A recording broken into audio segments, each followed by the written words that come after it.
You drive to the mall and the lot is packed. You find a spot 300 feet in the distance and you get out and do your shopping. However, for some people, that same 300 feet is a major struggle. They could park much closer if it weren't for others parking in their handicapped spot.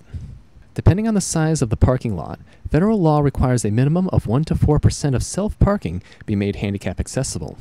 However, the number of handicapped drivers in Connecticut dwarfs this. 233,000 placards are out there, which is roughly 8% of our society. Despite this difference, the handicapped population is less concerned about the number of spaces and more upset about the people who abuse it.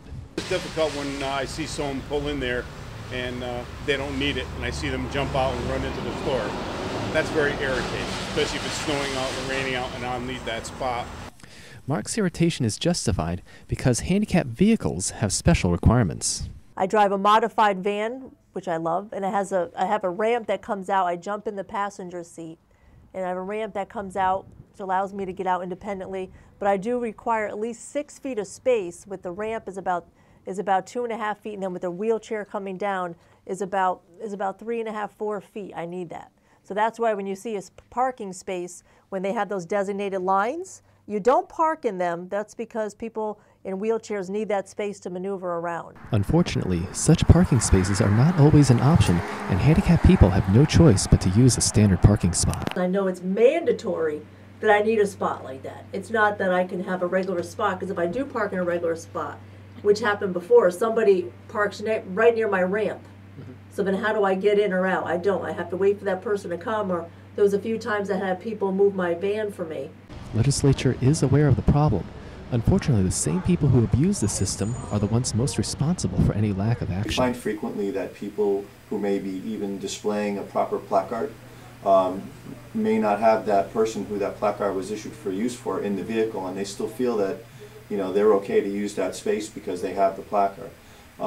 We find that that's, ignorance of the law. A second solution would be to prevent those passes from being improperly distributed in the first place. Unfortunately, it's viewed as an entitlement program.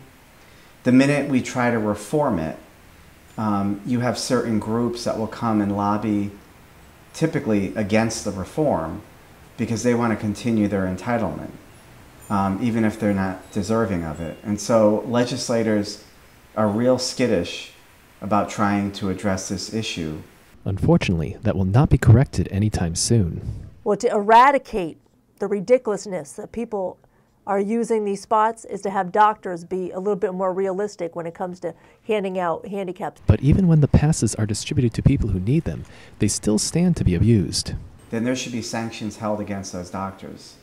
But of course, the medical society would fight any type of reform like that tooth and nail. If you or someone you know is improperly using a handicapped placard, please understand these passes are meant for people with difficulties getting around. It is no one's privilege to use them strictly for their convenience.